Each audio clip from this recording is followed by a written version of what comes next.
Ucrania atacó Crimea y Taganrog con misiles Neptune y drones reactivos Bars.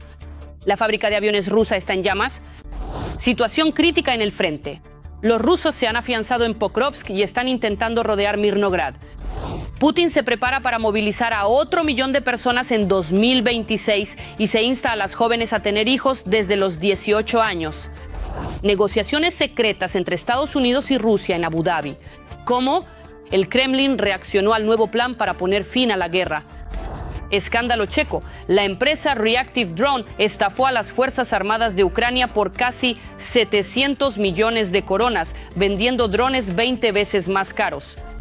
El 76% de los votantes de Trump apoyan las sanciones contra Rusia y el 72% está a favor de vender misiles Tomahawk a Ucrania. Hola, mi nombre es Julia Kokan y ahora mismo les contaré lo más importante. Pero antes, denle like a este video y suscríbanse a nuestro canal para que no nos perdamos en el vasto mundo de YouTube. Las fuerzas de defensa de Ucrania lanzaron ataques con misiles Neptune y drones de ataque Bars contra objetivos estratégicos rusos. En Taganrog, durante la noche del 25 de noviembre, se produjo un gran incendio tras una llegada. Sí, el avión entró. Estuvo retumbando allí durante mucho tiempo.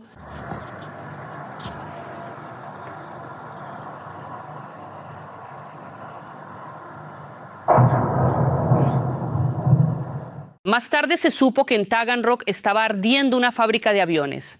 Según la información oficial del Estado Mayor de las Fuerzas Armadas de Ucrania, en Taganrog, en la región de Rostov, fueron alcanzados la planta de reparación de aviones Tantka, que lleva el nombre de GM Beriev, y la empresa de producción de drones Molniya Atlant Aero. Durante el ataque a la planta Tantka, que lleva el nombre de Itzi Beriev, probablemente resultó dañado el avión experimental A-60. Además, esta empresa realiza la reparación y modernización de los aviones de alerta temprana A-50 y de los bombarderos estratégicos rusos Tu-95MS. Por cierto, el gobierno ruso destinó alrededor de $270 millones para la modernización de 6 aviones Tu-95. También fue una noche inquietante en la ocupada Sebastopol. Y esto es Gelendzhik. Allí el sistema de defensa aérea ruso impactó contra un edificio residencial. Ya está volando muy alto ahora, ella gruñe. En Novorossiysk, según datos preliminares del Estado Mayor de las Fuerzas Armadas de Ucrania, se llevó a cabo un exitoso ataque en la terminal petrolera de Sheskariz, así como en la refinería de petróleo de Tuapse, en la región de Krasnodar de Rusia. Según información preliminar, en Novorossiysk fueron alcanzados los petroleros, los dispositivos de carga y descarga de petróleo y una lanzadera del sistema de misiles antiaéreos S-400.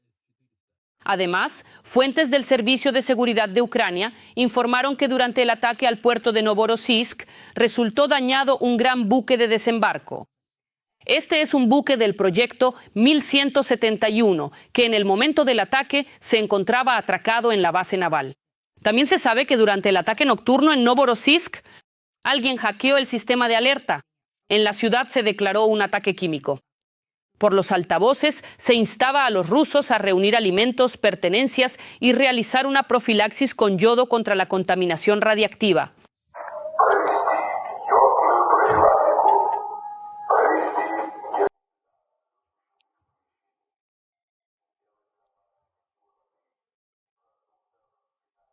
Leyendo los comentarios bajo los episodios anteriores, veo que muchos nos ven desde Kazajistán, Moldavia, Europa e incluso Estados Unidos. Nosotros, los ucranianos, les estamos muy agradecidos por su apoyo y estamos orgullosos de tener espectadores tan sensatos. Escriban bajo este episodio desde qué país nos ven y si en su país apoyan nuestra lucha contra el imperio del mal. Siempre leo sus comentarios con mucho gusto. Y nosotros, mientras tanto, continuamos. Ahora viene lo más interesante. Y ahora lo principal, la situación en el frente. Las tropas rusas quieren, en un futuro próximo, cortar la comunicación terrestre entre Mirnograd y Pokrovsk y rodear la ciudad, avanzando hacia los asentamientos de Rovnoe y Svetlo. Así lo informaron en el 7º Cuerpo de las Fuerzas de Asalto Aerotransportadas. En el noreste de Mirnograd, la 38ª Brigada Independiente de Infantería de Marina capturó a 4 ocupantes rusos que intentaban asaltar la ciudad. 3 de los detenidos son exreclusos. Antes del asalto pasaron 4 días viviendo en el sótano de uno de los edificios del asentamiento vecino. Los asaltantes no estaban provistos ni de comida ni de agua. Además, según informan los militares ucranianos con el indicativo Muchnoy, los rusos se están afianzando en algunos lugares de Pokrovsk.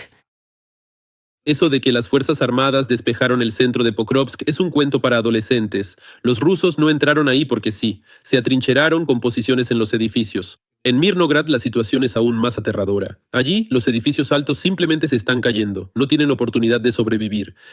La Federación Rusa destruye todo a su paso. Pasaron a arrasar la ciudad hasta los cimientos sin luchar. Un soldado con el indicativo Arina acerca de...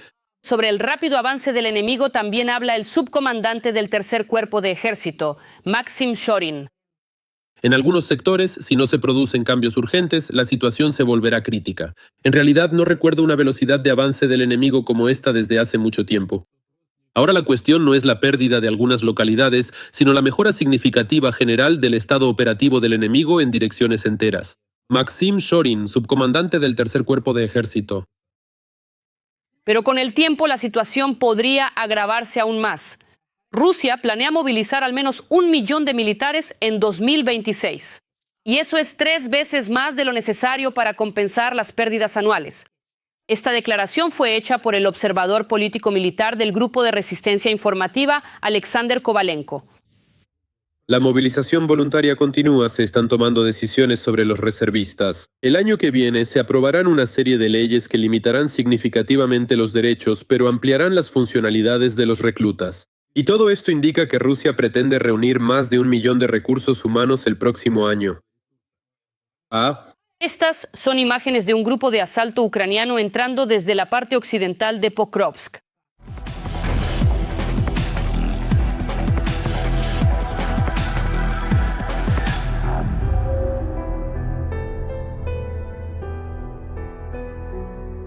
El personal militar ruso también logró informar heroicamente sobre la limpieza de Konstantinovka, en la región de Donetsk. Por eso, un militar ucraniano lo desmintió todo, especialmente en Konstantinovka. Quien haya estado en Konstantinovka entiende dónde estoy ahora.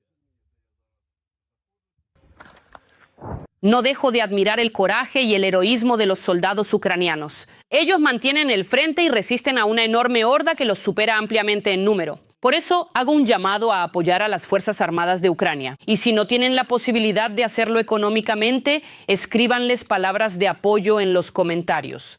Sé que nos están viendo. Y ahora pasemos a las negociaciones de paz.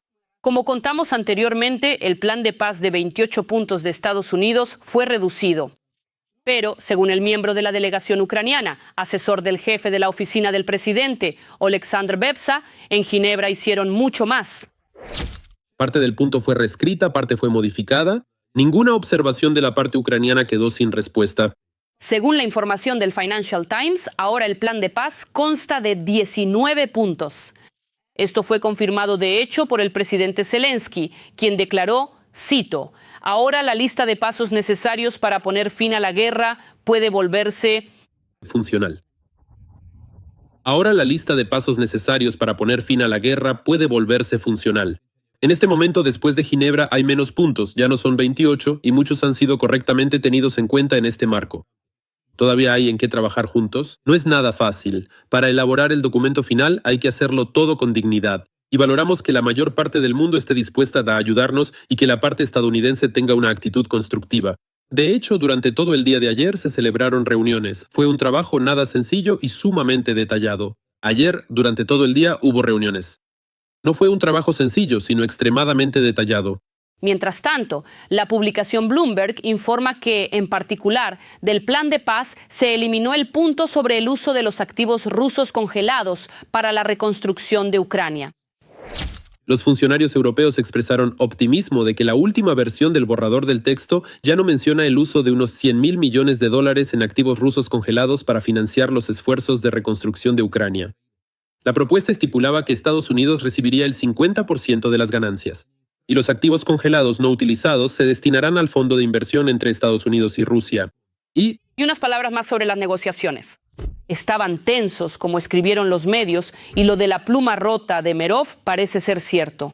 Un miembro de la delegación ucraniana, el primer viceministro de Asuntos Exteriores, Serhiy Kyslytsya, dijo que las negociaciones en Ginebra estaban al borde del colapso. Serhiy Kyslytsya declaró que los estadounidenses estaban enfadados por la filtración del plan de paz a los medios de comunicación varios días antes de la reunión y por los debates públicos sobre el origen del primer borrador del documento. Anteriormente, los medios informaron que el plan de paz de 28 puntos podría haber sido elaborado por el representante especial de Estados Unidos, Steve Witkoff, junto con el enviado ruso Kirill Dmitriev, con la participación del yerno del presidente Trump, Jared Kushner. Serhiy Kyslytsya informó que 2 horas de negociaciones entre el secretario de Estado de EU, Mark Rubio, y el jefe de la oficina del presidente de Ucrania, Andriy Yermak, devolvieron a la delegación a un diálogo normal. ¿Pero se convertirá el plan de paz actualizado en la base para una finalización real de la guerra? La pregunta sigue abierta porque ¿adivinen qué? Exacto, Rusia en el contexto de la discusión del plan de paz de EU y su alternativa europea.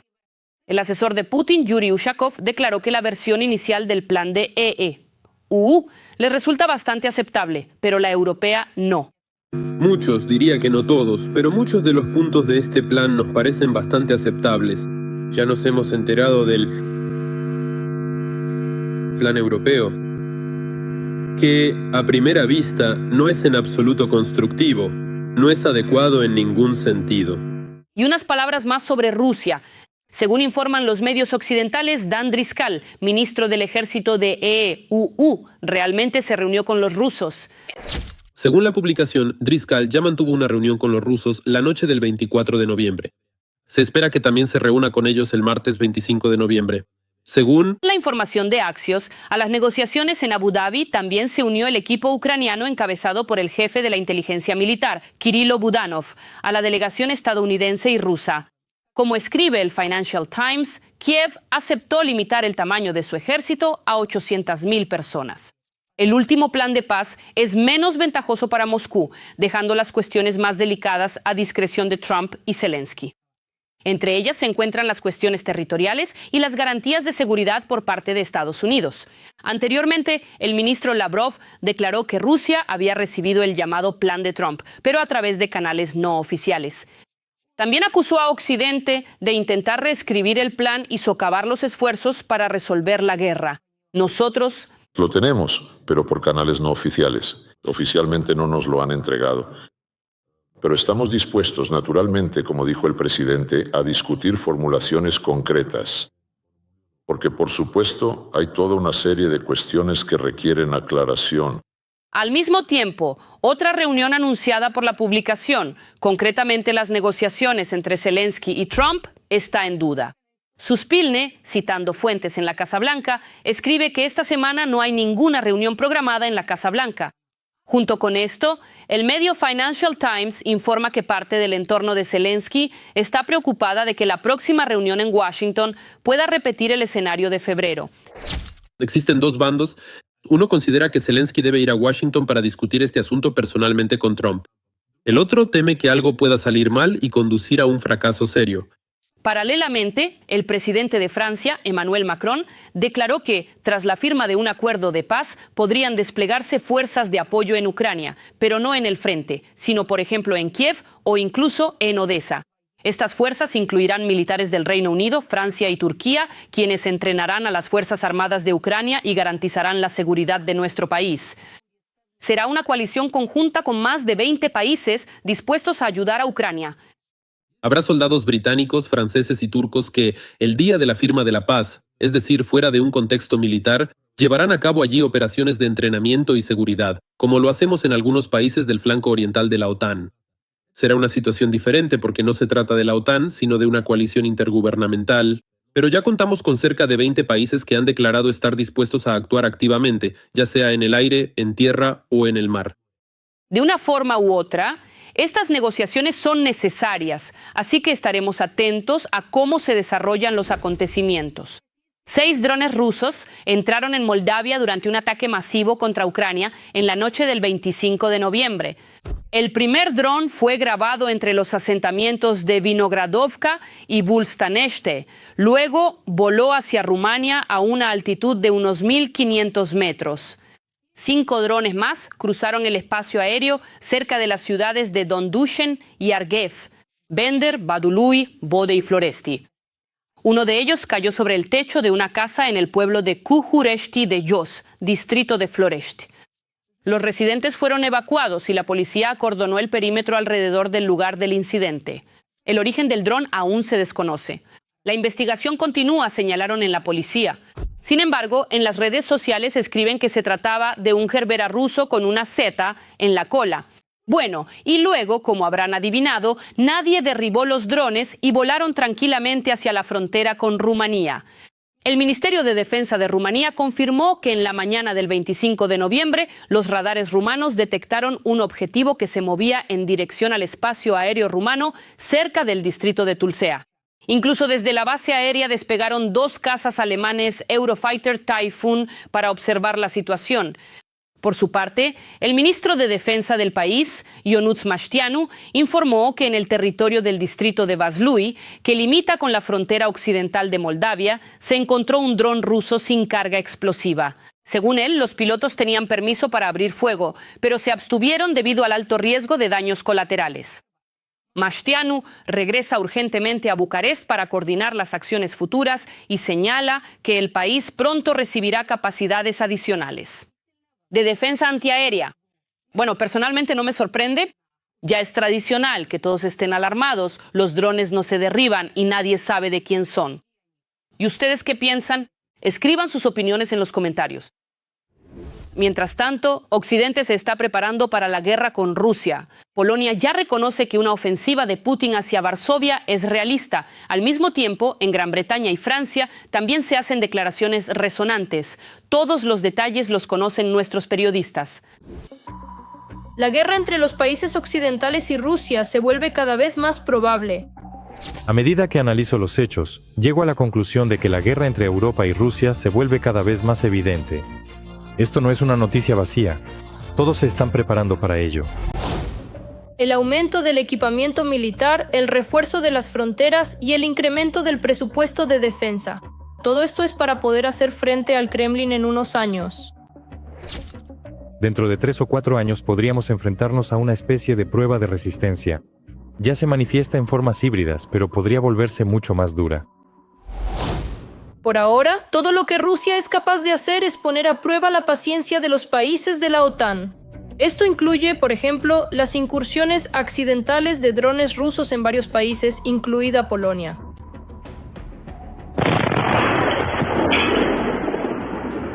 Tras el reciente sabotaje de la vía férrea, las autoridades polacas anunciaron una nueva operación llamada Horizonte para proteger la infraestructura crítica contra actos de sabotaje. Lo más probable es que se trate solo de los almacenes cercanos a las fronteras con Ucrania y Bielorrusia, no más que eso. Pero de nuevo, ¿de qué sirven 10.000 personas? Bueno, eso no es mucho, es una cantidad muy pequeña. Nuestra guardia fronteriza en total son unas 40.000 personas. En el marco de la operación, Polonia planea utilizar no solo personal, sino también equipo militar, sistemas móviles de vigilancia y complejos de reconocimiento. Estos pasos, personal adicional para la protección de infraestructuras, formación en primeros auxilios, medicina táctica, en principio, todo esto es relevante. Esto realmente debieron haberlo hecho hace ya 2 años. Solo ahora están empezando a hacerlo. Es bueno que sea solo ahora. Es el país de toda la alianza que gasta más dinero en la compra de todo tipo de armamento.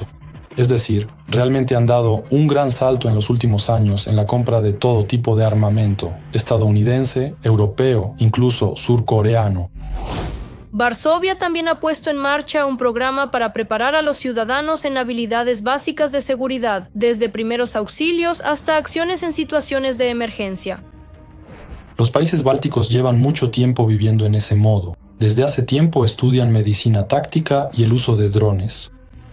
Al parecer su trabajo no va bien, pero una vez más, esta es una historia común que debería ser compartida por todos los países que entienden y sienten que, tarde o temprano, la Federación Rusa llegará a ellos. Gran Bretaña y Francia ya han decidido qué unidades se enviarán a Ucrania. Pero lo que queda claro tras el acuerdo de paz es... su número será mínimo. Es decir, en número, lo más probable es que estemos hablando de 10 a 15.000 personas de cada país. Pero de nuevo, se trata de una cantidad muy pequeña. Muy pequeños, no podrán hacer nada. tenemos una línea de frente activa común con la Federación Rusa, 1.250 kilómetros, 1.250. Esta cantidad definitivamente no es suficiente para una misión de mantenimiento de la paz. Sin embargo, cualquier preparación militar de Occidente no le agrada en absoluto al Kremlin. Ellos se ven obligados a seguir aumentando sus presupuestos militares. Algunos países como Polonia ya casi han llegado al 5%. Otros países siguen ese camino, aunque eso está destruyendo sus economías. Pero la pregunta principal es hasta qué punto los países europeos están realmente preparados para enfrentarse al Kremlin en este momento y cuánto tiempo más necesitan para prepararse. Mania necesita, según me dijeron, al menos 2 años más para poner de alguna manera en orden su ejército. Mínimo 2 años. Lo ideal es 5 años, idealmente. 5 a 7 años, idealmente. Mínimo 2, pero no menos de 2.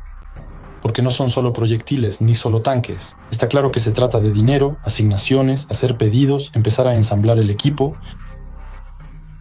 Son personas. De vez en cuando los países de la OTAN demuestran abiertamente nuevos modelos de armamento, recordándole al Kremlin sus capacidades. Turquía presentó el primer caza no tripulado Bayraktar Kızılelma, que ahora está equipado con armamento nacional. Estados Unidos ha iniciado el desarrollo de un nuevo caza, el F-47. Según Trump, el F-47 contará con un nivel de invisibilidad completamente nuevo. Y Alemania incluso está preparando a los soldados de la Bundeswehr para practicar acciones en caso del peor escenario posible.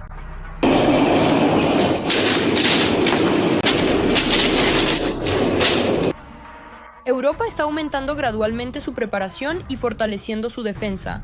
Este escenario claramente no le conviene al Kremlin, ya que en cualquier momento Rusia podría recibir una respuesta inesperada.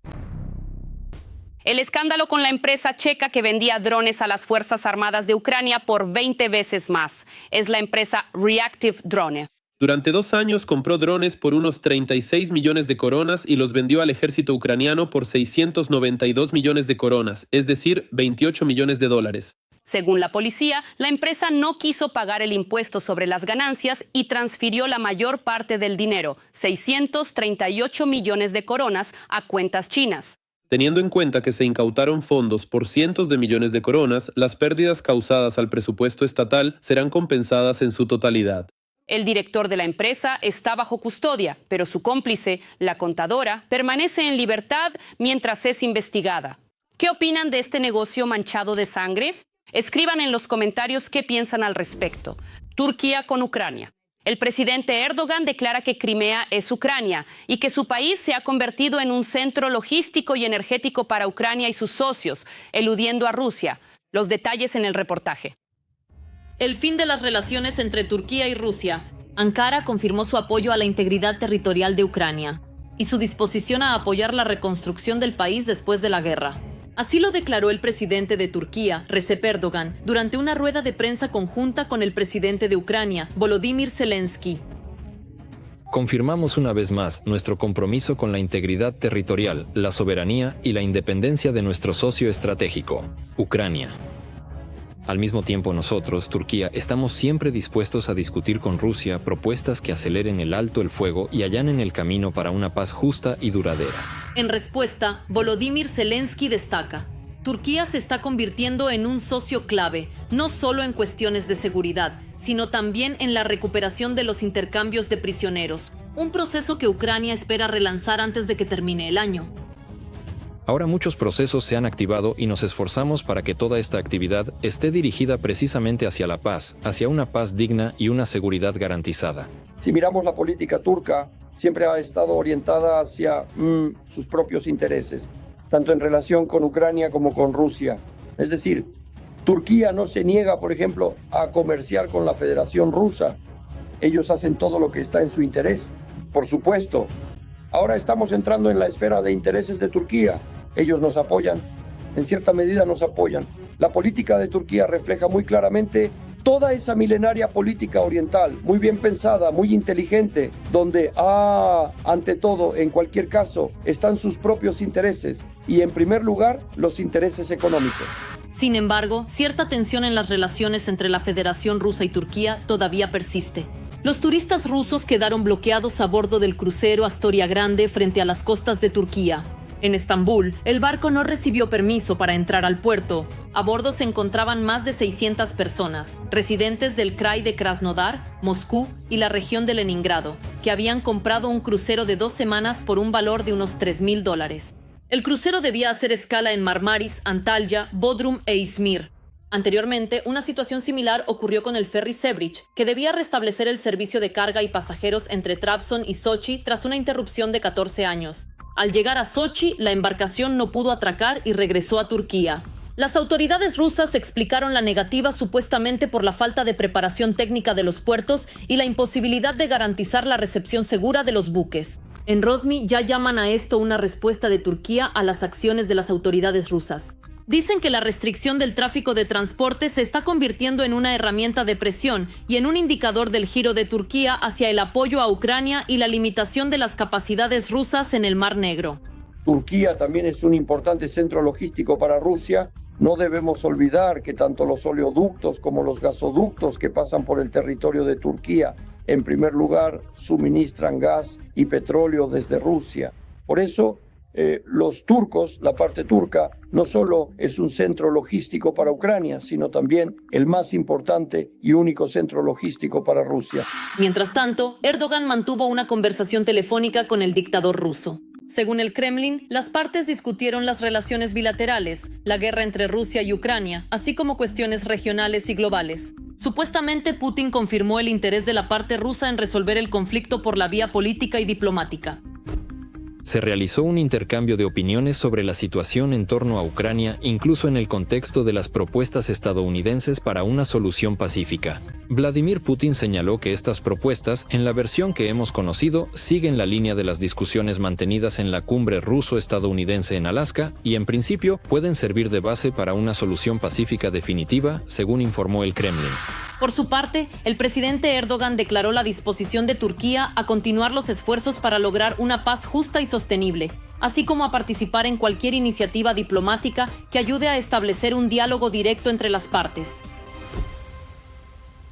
Turquía está dispuesta, como antes, a contribuir en todas las iniciativas y planes diplomáticos que favorezcan los contactos directos entre las partes y allanen el camino hacia una paz duradera en nuestra región, informaron desde la Dirección de Comunicaciones de la República de Turquía.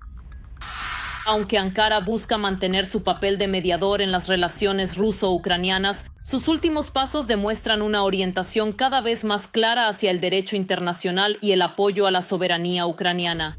La mayoría de los votantes de Trump están a favor de ayudar a Ucrania y en contra de que pierda sus territorios. Al mismo tiempo, el 83% quiere que la parte estadounidense mantenga sus compromisos con Ucrania y la Unión Europea. Así lo demuestran los resultados de la encuesta de The Vandenberg Coalition. El documento señala que el 15% de los votantes encuestados quiere que Estados Unidos suspenda completamente el apoyo a Ucrania. El 76% de los encuestados declaró que apoya las sanciones contra Lukoil y Rosneft sobre la exportación de recursos energéticos rusos. Y nada menos que el 72% de los votantes de Trump están convencidos de que Estados Unidos debe ayudar a Ucrania a responsabilizar a Rusia por la agresión del dictador ruso Putin. Al mismo tiempo, la mitad de ese porcentaje está a favor de compartir inteligencia de Estados Unidos con Ucrania o de proporcionar misiles Tomahawk. Es interesante que la mayoría de los encuestados culpan a Putin por la incapacidad de lograr un alto el fuego. Al mismo tiempo, solo el 16% apoya la posición del país agresor, según la cual Ucrania debería renunciar a sus territorios. ¿Qué opinan de estos resultados? ¿Comparten la opinión de los estadounidenses o no? Escriban, no se contengan en los comentarios. El estudio de cine Mosfilm financia la guerra de Rusia contra Ucrania, compra drones y también ha entregado tanques a los ocupantes. Y esto ocurre mientras Occidente ha vuelto a coquetear con los representantes de la cultura del país agresor, abriéndoles las puertas a festivales y otorgándoles premios. Aunque en el año 22 los rusos se convirtieron en personas no gratas para la cultura mundial, demostraremos que los cineastas rusos se han convertido en cómplices directos de los crímenes de guerra cometidos por los soldados de Putin. El ferviente putinista y frecuente invitado en los programas de propaganda de la televisión rusa, el director Karen Shakhnazarov, al principio de la llamada Operación Militar Especial, defiende activamente la posición del Kremlin. Ucrania, en esencia, es solo un plano de transición en esa gran, gigantesca, por así decirlo, imagen en la que no juega absolutamente ningún papel. Pero resulta que el director de Mosfilm no solo ayuda al ejército ruso con palabras, sino también con hechos. Ya el año pasado, Shakhnazarov admitió ante Putin en el Kremlin que ayudaba a las tropas de ocupación. Este año hemos prestado ayuda benéfica por 8 millones, de los cuales 6 millones fueron para las necesidades de la operación militar especial. Por cierto, en el año 2023 entregamos a las Fuerzas Armadas 28 tanques T-55, 8 tanques PT-76, 6 BMP y 8 tractores, que teníamos almacenados en nuestra base técnico-militar. Aprendí que hay necesidades. Me comuniqué con el Ministerio de Defensa y se llevaron estos vehículos. Karen Shakhnazarov, director de Mosfilm. Antes de la invasión a gran escala, las compras relacionadas con lo militar en la Federación Rusa estaban efectivamente clasificadas.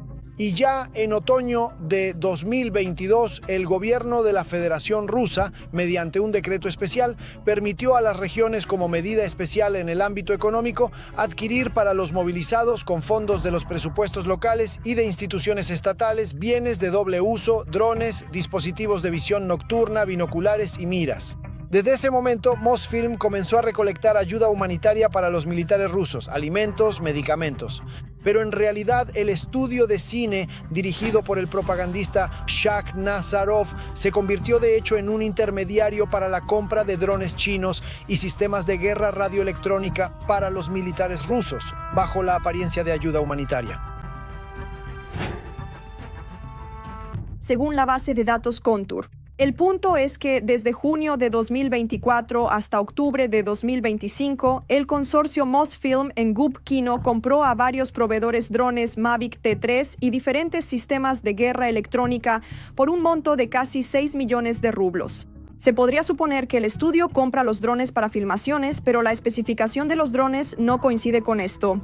No se trata de la versión básica, sino de la versión T3 más cara equipada con cámara termográfica. Estos drones cuestan entre 5 y 7 mil dólares cada uno y son utilizados activamente por los militares rusos y ucranianos en el frente, lo que ha generado una demanda de capas de invisibilidad que, en ocasiones, permiten a los soldados ser menos visibles para los drones enemigos durante la noche. Radio Svoboda. Shakhnazarov, en una reunión con Putin, dijo que el estudio de cine Mosfilm brindó ayuda benéfica para las necesidades de la operación militar especial por un monto exacto de 6 millones de rublos. Además de drones, el estudio de cine compró detectores de drones Bulat y Acel, inhibidores de UAV Romashka, así como la estación de guerra electrónica Kapyushon.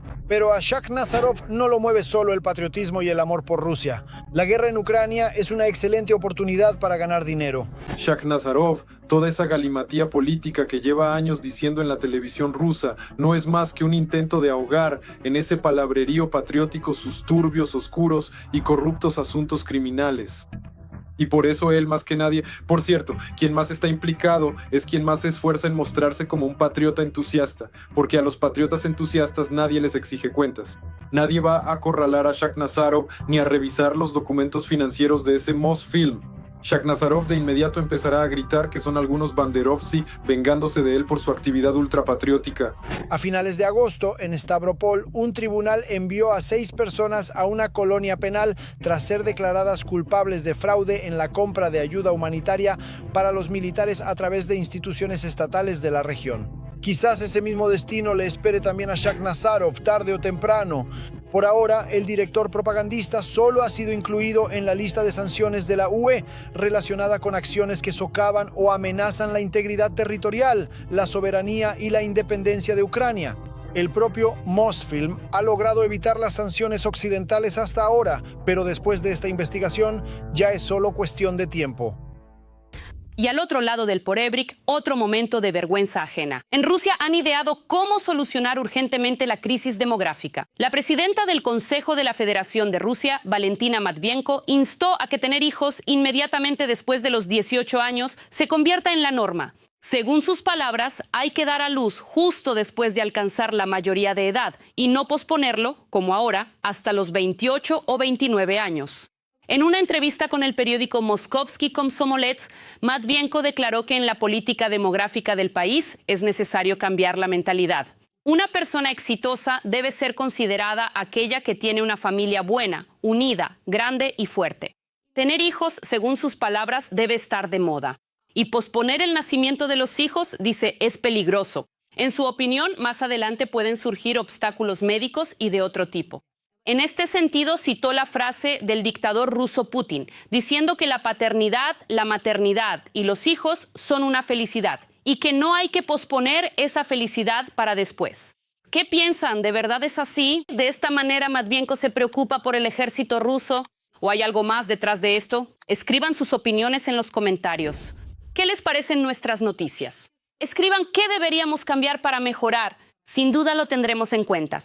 Mientras tanto, denle like a este video para apoyar lo que hacemos y no olviden suscribirse a nuestro canal Ucrania Hoy para no perderse los próximos episodios. ¡Nos vemos!